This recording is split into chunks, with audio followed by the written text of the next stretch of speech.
sombong, mengakui dirinya lebih bagus.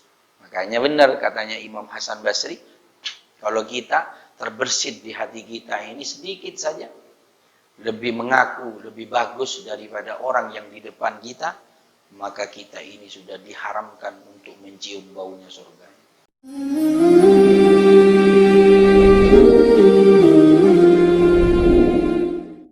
Assalamualaikum warahmatullahi wabarakatuh. Alhamdulillahi rabbil alamin. Wabihi nasta'inu ala umuri dunya waddin. Salatu wassalamu ala asyrafil anbiya'i wal mursalin Sayyidina Muhammadin wa ala alihi wa sahbihi ajma'in.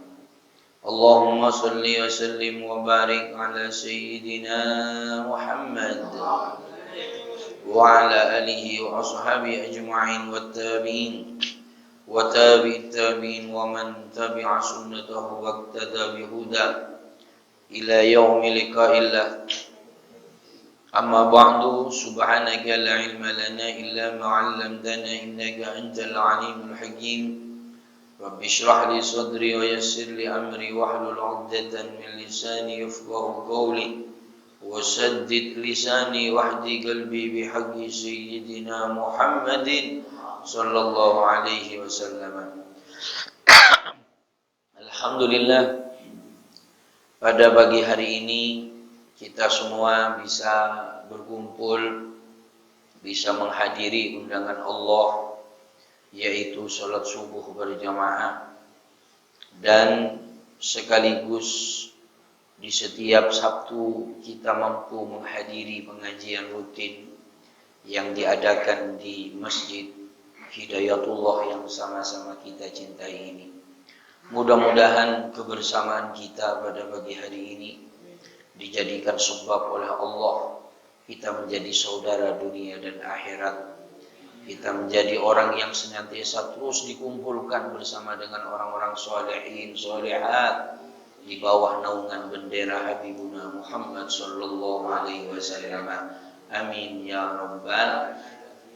Salawat dan salam mudah-mudahan senantiasa tetap tercurah limpahkan kehadiran junjungan kita Nabi besar, Nabi agung, Nabi Muhammad sallallahu alaihi wasallam. Mudah-mudahan kita semua diakui sebagai umatnya. Amin ya rabbal alamin. Para jamaah yang dirahmati oleh Allah, Sabtu ini adalah merupakan Sabtu yang terakhir di bulan Rajab tahun ini. Gitu kan? Insyaallah Sabtu besok kita ini sudah berada di bulan Sya'ban. Sabtu besok. Alhamdulillah kita mampu melewati bulan Rajab dengan terus beribadah kepada Allah Subhanahu wa taala. Mudah-mudahan ibadah yang kita kerjakan khususnya di bulan Rajab mulai dari awal hingga hari ini, mudah-mudahan semuanya diterima oleh Allah Subhanahu wa taala dan dijadikan sebab oleh Allah kita terus diberikan keistiqomahan oleh Allah, diberikan kekuatan untuk terus istiqomah ibadah di bulan Sya'ban dan terus ibadah sampai ke bulan Ramadan. Kita menjadi pemenang-pemenang sejati di hadapan Allah Subhanahu wa taala. Amin ya rabbal alamin. Para jamaah, kalau kemarin kita membahas bulan Rajab dengan segala keutamaannya, dengan segala peristiwanya, yaitu intinya di bulan Rajab tersebut adalah mengingatkan kita kepada perintah sholat, gitu kan? Perintah sholat, bagaimana kita ini sholat kita ini dikoreksi, ada peningkatan, apakah tetap, apakah menurun di tahun ini. Harapan kita semuanya mudah-mudahan sholat kita ini terus meningkat kualitas sholatnya, khusyuknya. Karena sholat ini puncak, qad aflahal mu'minun, sungguh beruntung orang yang beriman. Siapa yang beruntung? Yaitu alladzina hum fi sholatihim khashi'un, yang sholatnya ini khusyuk. Ini puncak sudah. Puncak daripada ibadah ritual kita, ibadah sholat ketika khusyuk, ini merupakan puncak daripada ibadah kita kepada Allah Subhanahu wa Ta'ala. Memang caranya ngajakin, ayo sholat, tidak apa-apa, tidak khusyuk. Itu kan bagi orang yang baru sholat. Orang yang tidak pernah sholat, supaya tidak terbebani. Harus khusyuk, kalau tidak khusyuk tidak diterima. Ya itu buat kita yang sudah biasa sholat. Memang harus meningkat. Tapi bagi mereka yang tidak pernah sholat, ya jangan ngomong tidak diterima sudah. Terus kita ayo sholat, yang penting. Khusyuk dah khusyuk, sudah sholat ayo. Tapi kita yang sekarang sudah istiqomah sholat, terus sholat berjamaah, ya ayo jangan sampai di situ. Terus kita tingkatkan ibadah kita. Bagaimana hari ini sholat kita, kalau kemarin hanya takbirnya yang khusyuk, sekarang bagaimana doa iftitahnya juga ikut khusyuk. Bahkan fatihahnya juga khusyuk. Terus meningkat khusyuknya. Bukan hanya di takbir saja. Terus sampai, kalau perlu sampai bagaimana khusyuk dari takbir sampai salam. Itu luar biasa. Luar biasa. Makanya Imam Ghazali, katanya Imam Ghazali, untuk kelas awam itu, ketika takbiratul ihram itu sudah khusyuk, mengingat Allah, tidak ingat siapa-siapa, walaupun setelahnya sudah tidak khusyuk, itu sudah hebat, katanya Imam Ghazali. Sudah hebat. Sudah. Nah, tapi untuk kita jangan sampai di situ. Itu tak ukuran yang orang yang pemula lah sholatnya, yang cukup sudah. Tapi kita bagaimana tidak berhenti di situ, terus bagaimana khusyuk. Allahu Akbar. Ada kenikmatan ketika sholat. Jadi mudah-mudahan kita diberikan kekuatan oleh Allah Subhanahu wa Ta'ala. Terus di bulan Sya'ban ini saudara juga banyak kejadian. Ada peristiwa-peristiwa di bulan Sya'ban ini. Ya, ada apa di antaranya? Sering kita setiap tahun sampaikan bahwasanya di bulan Sya'ban ini ada peristiwa, di antaranya adalah peristiwa Qiblatain. Yaitu peristiwa di mana Nabi Muhammad ini sebelumnya diperintah oleh Allah di dalam sholatnya menghadap Baitul Maqdis, Masjidil Aqsa. Di mana saat itu orang Yahudi ibadahnya menghadap Baitul Maqdis. Jadi oleh Allah Nabi Muhammad disuruh ngadep ke sana juga. Kurang lebih 16 bulan lebih, ya anggaplah 17 bulanan. Itulah selama 1 tahun 5 bulan kira-kira, kurang lebihnya seperti itu, Nabi Muhammad beserta sahabat-sahabatnya ibadah menghadap Baitul Maqdis. Tapi Nabi Muhammad ketika di saat beribadah menghadap Baitul Maqdis, Nabi Muhammad ini kurang tenang, karena banyak ejekan dari orang Yahudi. Tuh niru-niru.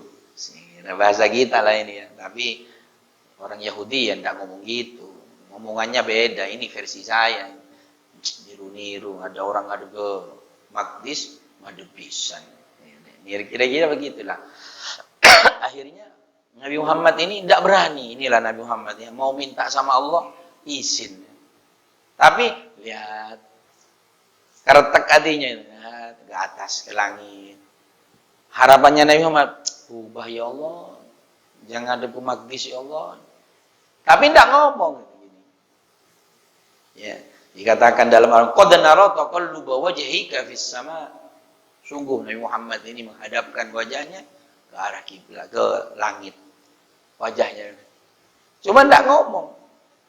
Nah, akhirnya di bulan Sya'ban inilah doanya Nabi dikabul oleh Allah Subhanahu wa Ta'ala, diijabah waktunya yang ditentukan oleh Allah, tepatnya di bulan Sya'ban. Falan waliyannaka qiblatan tardaha, maka aku perintahkan Nabi Muhammad ini untuk merubah arah kiblatnya menuju arah kiblat yang diinginkan oleh Nabi Muhammad, yaitu Masjidil Haram. Fawalli wajhaka syatral Masjidil Haram, katanya Allah.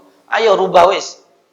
Ada ulama ini mengatakan apa sholat duhur, ada sebagian mengatakan apa sholat asar. pas 2 rakaat, dapat 2 rakaat, muter. Sekarang ya disinilah ya ujian bagi orang yang benar-benar ikut Nabi, apa ikutnya ini tanggung. Di sini Pak ujiannya. Muter, ya pas sholat muter. Makanya di Madinah itu ada ada masjid kiblatain, masjid 2 kiblat. Jadi pas sholat di situ Nabi Muhammad ini dapat wahyu sebelumnya sholat menghadap Baitul Maqdis, muter menghadap kiblat Masjidil Haram, Ka'bah. Gitu ya. Jadi seperti itu, pas muter, jam 2 rakaat muter. Kira-kira kalau saya sampean saya ngomong muter dewek. Ya kalau saya ya kalau Nabi Muhammad kan Allah yang nyuruh. Disitulah ada yang tidak ikut muter, ada yang ikut muter yang disaring lah. Di mana sahabat yang benar-benar cintanya ittiba kepada Rasulullah, benar-benar mana yang tanggung. Yang tanggung gimana Nabi ini pelin-pelan. Nah, kira-kira itu. Nah, orang kafir lagi ruwet lagi. Orang Yahudi ruwet lagi. Apa-apaan. Kemarin ngadep Baitul Maqdis, ini muter ngadep ke Ka'bah. Yang gimana ini Muhammad? Kira-kira begitulah. Tapi ya tidak tahu ngomongnya gimana. Ini versi saya. Gitu ya. Gimana muter-muter ini? Ngadep ke sana, ngadep sini. Nah, disampaikan oleh Allah ya dalam Al-Qur'an, ma wallahum an qiblatihimul lati kanu 'alaiha. Ya. Qul lillahil masyriq wal maghrib. Katakan Muhammad, barat timur itu miliknya Allah. Barat timur miliknya Allah. Kita ini ngadep ke kiblat bukan nyembah batu. Kita ini ngadep ke barat, ngadep ke kiblat, ini bukan kita nyembah batu, cuman arahnya supaya sama seluruh umat Islam ini arah satu menghadap ke kiblat. Bukan nyembah ini. Ini hanya bentuk ketaatan kita kepada Allah Subhanahu wa taala karena Allah yang nyuruh.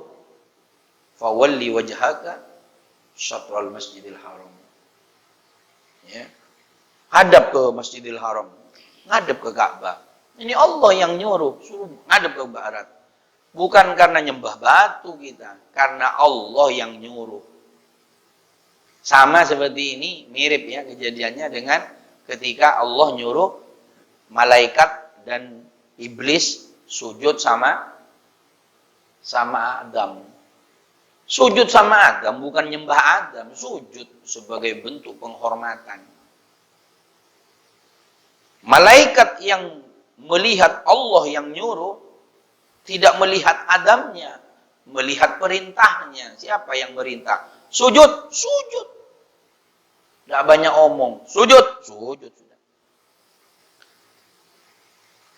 Iblis sujud. Adam masa isun kongkon sujud bi Adam. Adam ini dibuat dari tanah. Saya dibuat dari api. Ya. Ana khairun minhu. Saya lebih bagus dari Adam lah. Ya, enggak wes. Enggak mau sudah. Enggak. Saya lebih bagus masa sujud sama Adam. Enggak. Jadi iblis melihat Adamnya, melihat objeknya, enggak melihat siapa yang merintah. Tapi malaikat melihat siapa yang nyuruh. Enggak peduli ngadep siapa. Tapi Allah nyuruh ke situ, sudah, beres. Tanpa banyak pikir. Akhirnya, iblis inilah diusir gara-gara itu. Tidak taat kepada perintahnya Allah. Sombong, mengakui dirinya lebih bagus. Makanya benar katanya Imam Hasan Basri, kalau kita terbersit di hati kita ini sedikit saja. Lebih mengaku, lebih bagus daripada orang yang di depan kita. Maka kita ini sudah diharamkan untuk mencium baunya surga. Karena itu termasuk kesombongan sudah yang nyata. Baru keretak ya, belum ngomong, keretak saja. Katanya Imam Hasan Basri, haram kita ini mencium baunya surga. Bagaimana kalau ngomong? Ngopon, kau nopopo nih. Kira-kira begitu. Nggak ada apa-apanya kamu ya. Apa? Isun. Apalagi kayak gitu. Nggak usah ngomong 2 kali sudah. Wong ini keretek aja ya. Di hatinya ngomong. Nggak ada apa-apanya. Hatinya ngomong gitu. Apa katanya Imam Hasan Basri? Orang tersebut diharamkan masuk surganya Allah. Mencium baunya surga saja haram. Apalagi ke surganya. Masya Allah. Nah ini kesombongan yang luar biasa. Sombong ini bukan pakaian kita, tapi sombong ini pakaiannya Allah Subhanahu wa ta'ala. Ya.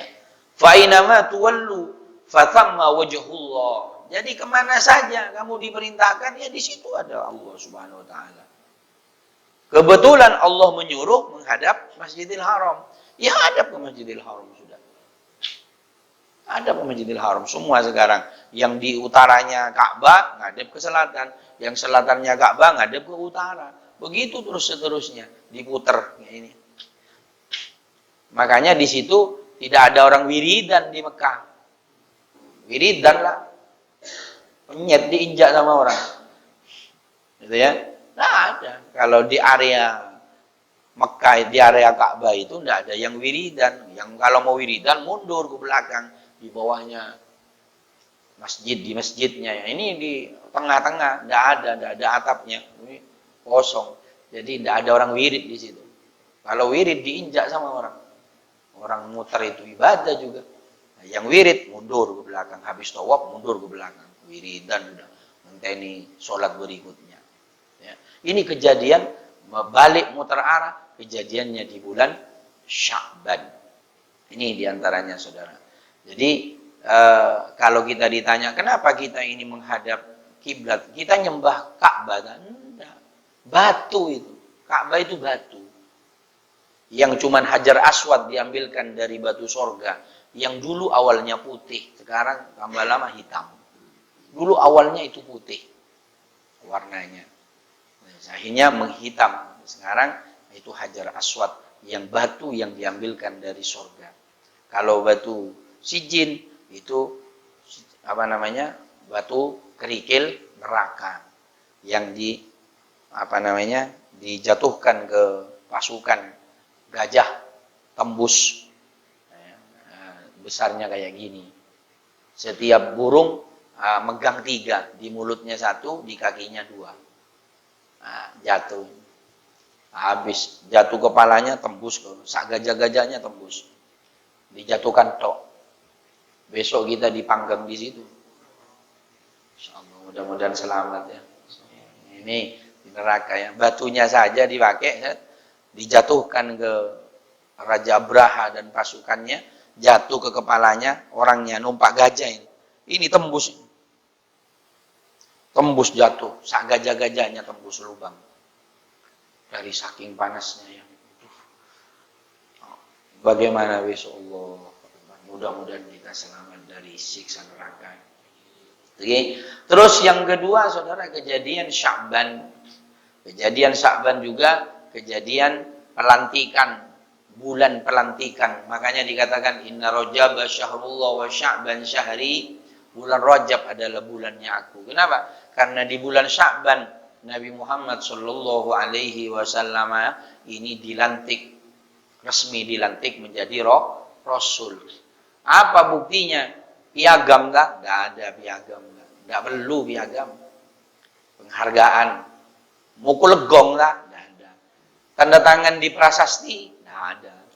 Yang ada apa? Ada ayat Innallaha wa malaikatahu yusholluna 'alan nabi ya ayyuhalladzina amanu shollu 'alaihi wa sallimu taslima. Allahumma sholli sallim mubarak alaihi. Ini menunjukkan ayat ini perintah sholawat sekaligus resmi menunjukkan posisi makom Nabi Muhammad menjadi seorang rasul yang sebelumnya nabi.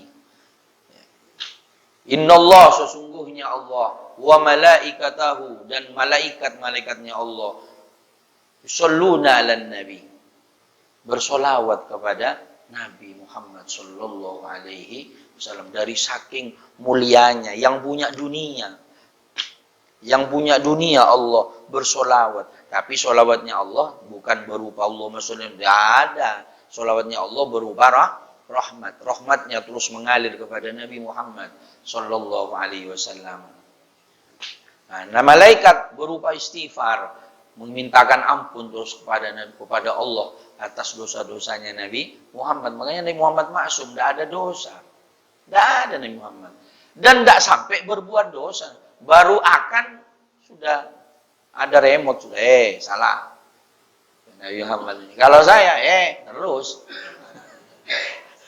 Gitu ya. Salah, awas, belok kiri, belok kanan. Gitu ya.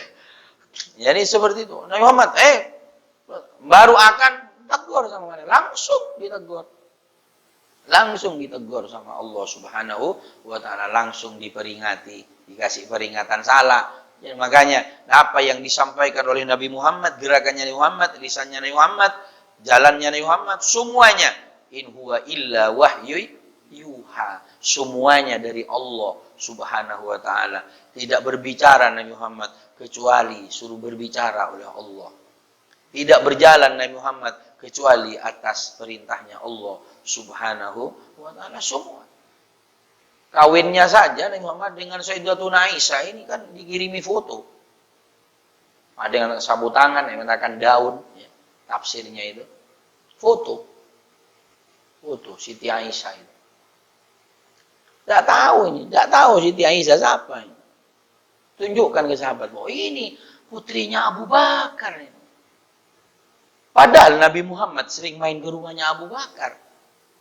Tapi tidak tahu kalau Sayyidina Abu Bakar ini punya anak perempuan. Dia tidak pernah tanya. Dan tidak pernah, ini menunjukkan kan orang dulu sahabat ini punya anak perempuan, tidak keluar. Tidak keluar rumah. Nabi Muhammad tidak tahu itu siapa ini. Tanya, loh ini putrinya Abu Bakar ini. Ya, putrinya. Ini saya suruh ngelamar ini. Perintah Allah. Langsung dari Allah. Makanya cara akadnya Nabi Muhammad tidak sama dengan kita. Allah langsung yang menikahkan. Tidak sama. Saya sampean ojo niru. Ya, ini Muhammad kawin diminta. Nah, Siti Aisyah ini ada yang mengatakan 9 tahun itu dinikahi. Tapi tidak dikumpuli, dititipkan lagi sama bapaknya. Baru ketika 11 tahun itu baru dikumpuli. Jadi nikahnya dari kecil, dikumpulinya setelah agak besar. Jadi sebetulnya boleh. Tapi sekarang siapa yang mau? Gitu ya. Gitu ya. Jadi seperti itu. Jadi Nabi Muhammad ini in huwa illa wahyu. Semuanya dari atas perintahnya Allah. Tidak berjalan kecuali atas perintahnya Allah Subhanahu wa ta'ala. Nah, ini peristiwa ini juga terjadi di bulan Sya'ban. Sekaligus perintah sholawat. Makanya di bulan Sya'ban ini dianjurkan banyak sholawat. Di bulan Sya'ban ini banyak. Kalau di bulan Rajab ini kan istighfar. Rabbi fili warhamni wa tub alayya. Kalau bulan Sya'ban, sholawat. Sholawat apa? Saat sholawat banyak. Kalau mau sholawat naria, monggo silakan. Baca. Sholawat. Tibil kulub. Obatnya hati, monggo. Itu yang sering dibawakan di masjid-masjid. Itu monggo, kalau hafal monggo. Sholawat macam-macam yang dari Nabi. Allahumma sholli ala Muhammad. Ya, ini dari Nabi. Tapi kita jangan Muhammad-Muhammadan. Muhammad siapa? Iya, Nabi Muhammad ngajarkan Allahumma sholli ala Muhammad. Ya Nabi Muhammad ya memang tidak mau panggil saya Sayyidina ya. Tidak. Allahumma sholli ala Muhammad. Kita ini umatnya yang butuh. Masa Muhammadan? Ayo ke Kodim, ke Bupati. Panggil ibu, lebih berani. Pasti ibu. Kalau dulu suaminya. Masa panggil, Mas, ke kondi. Patok. Kan gitu kan? Tidak mungkin. Ayo wes, walaupun lebih muda dari kita, ayo atasan kita, ya. Walaupun lebih muda, tidak kira berani panggil namanya. Pasti ditambahi mas atau bapak atau ibu. Ini kan penghormatan. Bagaimana dengan Rasulullah Sallallahu Alaihi Wasallam? Sehingga oleh ulama dianjurkan untuk menambah Sayyidina sebagai penghormatan supaya tidak mapas lah, supaya ada beda dengan Muhammad sebelah. Karena Muhammad kan namanya banyak, Muhammad sana, Muhammad Rifai, Muhammad Abdus Salam, Muhammad Herman. Ya. Muhammad apa? Dayat. Ya. Ya kan Muhammad banyak. Loh, masa panggil Nabi Muhammad disamakan dengan panggil Muhammad Dayat? Ya kan tidak sama lah. Sehingga ditambahi Allahumma sholli ala sayyidina. Yang sempurna Allahumma sholli ala sayyidina Muhammad wa alihi wa sahbihi wasallam. Itu sempurna tapi pendek. Sempurna, lengkap, pendek. Masihan itu Ustaz, kalau baca masih panjang, lama. Yang pendekan, Allahumma sholli ala sayyidina Muhammad. Yang pendekan lagi, Allahumma sholli ala Muhammad. Yang pendekan lagi, sallallahu ala Muhammad. Yang pendekan lagi ada, enggak usah moco. Wis itu, enggak usah moco wis. Menang. Sallallahu ala Muhammad masih nawar. Mau baca apa? Ya, jadi sallallahu. Nah ini di bulan Sya'ban perbanyak membaca sholawat. Entah berapa sudah terserah. Sholawat akan dijawab. Orang sholawat kepada Nabi Muhammad itu akan dijawab langsung oleh Nabi Muhammad salam kita. Satu salam sholawat kepada Muhammad dibalas 10 kali rahmatnya Allah. Malaikatnya Allah berdoa 10 kali atas kita yang bersolawat kepada Nabi Muhammad 1 kali. Bagaimana kalau kita solawat 100? Bagaimana kalau kita solawat 1000 kali? Niscaya ampunan Allah sudah tidak terbendung lagi. Dan niscaya hajat kita akan dikabul oleh Allah Subhanahu wa ta'ala. Banyak sallallahu alaihi ala Maghrib ke Isya itu diem. Sampai kan banyak santainya kan Maghrib ke Isya. Iya. Seperti saya Maghrib ke Isya ceramah, pengajian. Sehingga mau wiridan Maghrib ke Isya ini tidak bisa. Akhirnya malam kalau mau tidur gitu wiridan. Jadi kalau sampean Maghrib ke Isya ini waktu yang bagus, Saudara. Waktu yang mustajab. Makanya orang dulu kalau ngaji Maghrib ke Isya, sekarang ngaji asar. Ngajinya setelah asar, pulangnya sebelum maghrib. Tidak ada pembelajaran sholat, cuman ngaji tok. Akhirnya anak itu pintar ngaji tapi tidak sholat. Sekarang, ayo lihat, iya. Beda. Kalau dulu ngajinya datang sebelum maghrib, jam 4 jalan sudah. Nyapu-nyapu dulu ya di musola desa itu ya. Tidak tahu di sini juga. Itu nyapu-nyapu halamannya musola. Terus yang ada jedingnya nimba dulu. Ya, nimba dulu. Udah ada sanyo kan dulu. Nimba dulu. Sekarang lah anaknya suruh nimba. Ngamuk orang tuanya. Saya suruh ngaji. Anak saya tidak pernah disuruh nyapu di rumah. Ngamuk orang tuanya. Ini padahal barokah di situ. Barokah. Ya mungkin seperti saya kalau tidak nyapu musola. Dulu tidak pernah disuruh nyapu dan tidak pernah nyapu musola dulu tempatnya ngaji, mungkin tidak seperti sekarang ini. Ini barokahnya nyapu ngabdi kepada guru dulu. Nyapu dipiket, nimba air, jedingnya besar. Gantian hari ini Badri nimba air. Sekarang tidak ada, sudah ada sanyo, malah tidak bayar, tidak ada. Ustadznya tekor.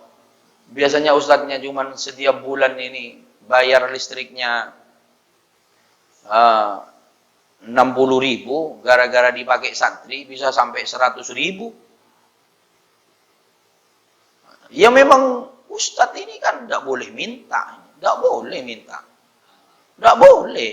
Ustadz ini kalau mau ngaji ke saya berapa? 100.000. Tidak boleh ustadz begitu. Menang. Wali santri ini harus tahu diri.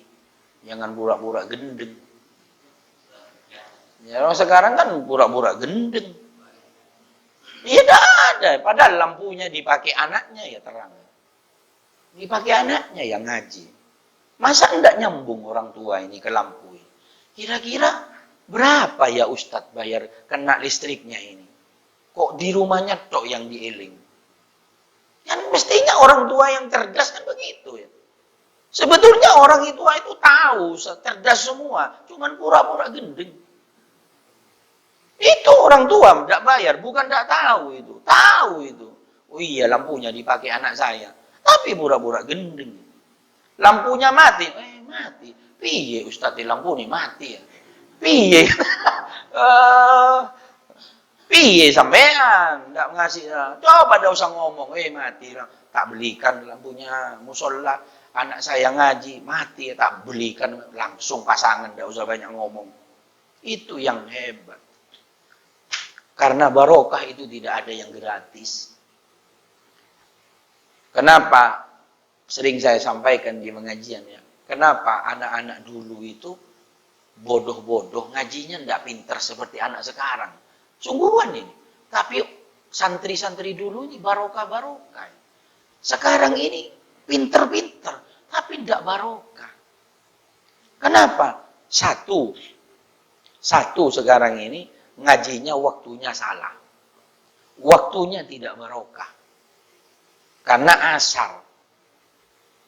Ya bagus sih, bagusnya bagus. Tidak ada waktu elek. Tapi waktu di antara satu hari 24 jam ini selain tengah malam, maghrib ke isya ini waktu yang luar biasa.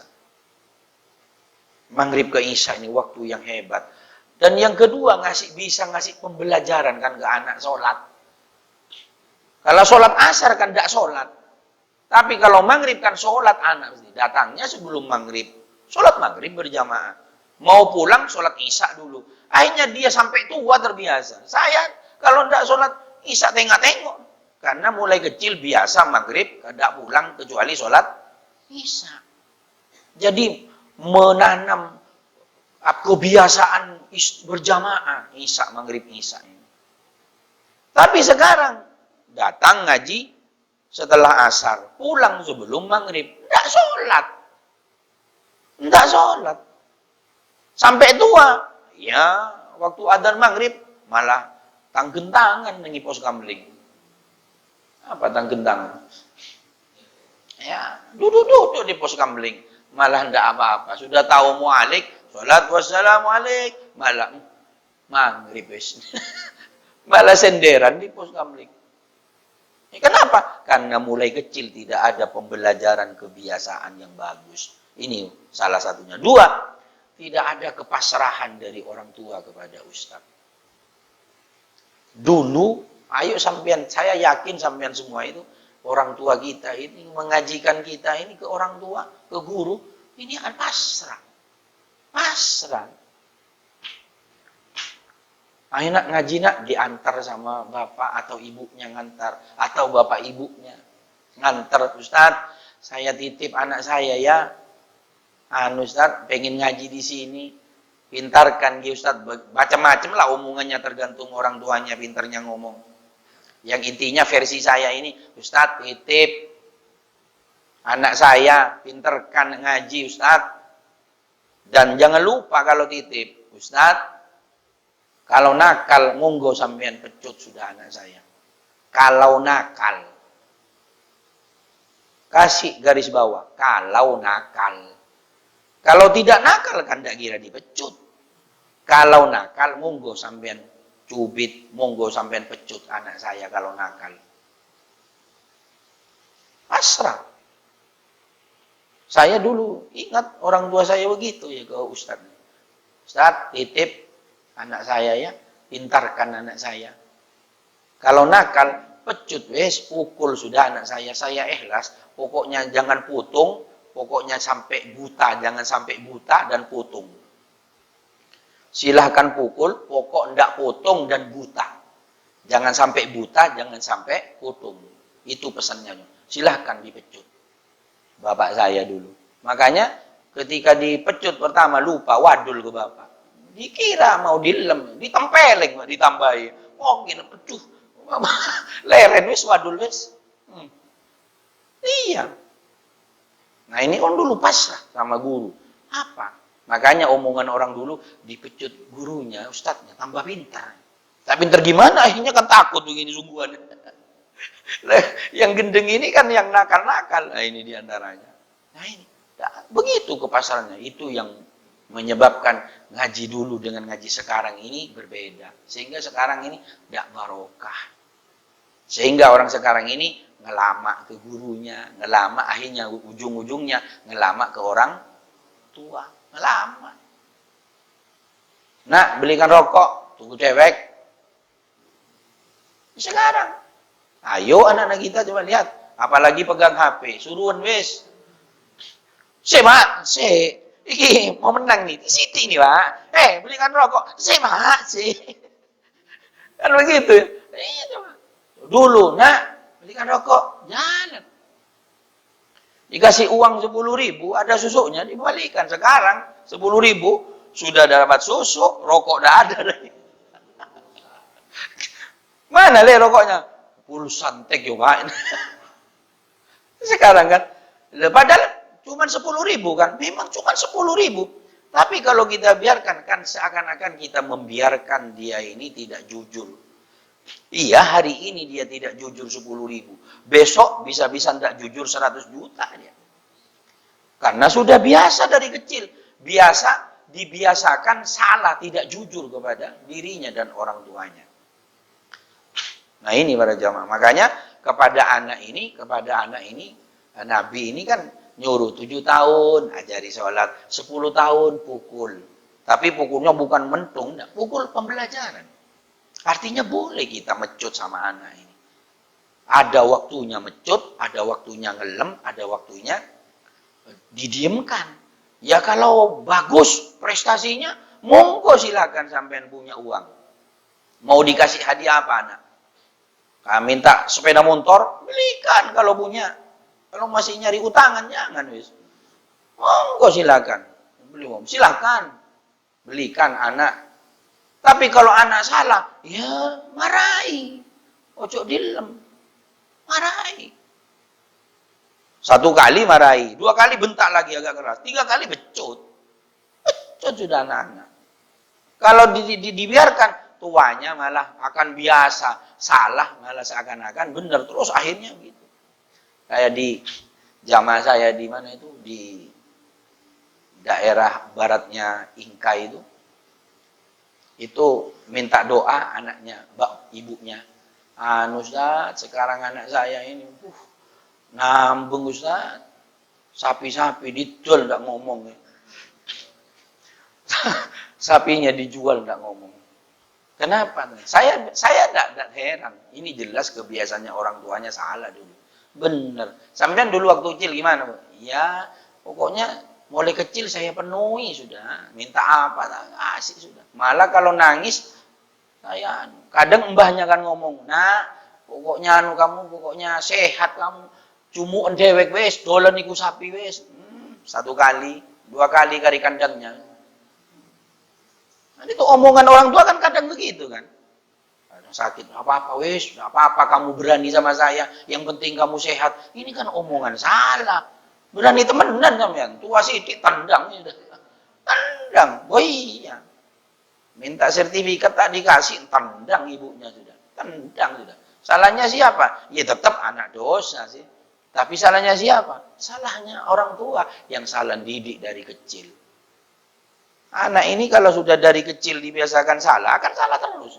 Jalannya miring. Tapi kalau ini dibentak sedikit, ingat saya dulu, anak saya tidak sholat subuh, tandang itu sudah. Nah, ketika sekarang, baru muncrat, tidak usah mukul lagi sudah, sekali. Bangun.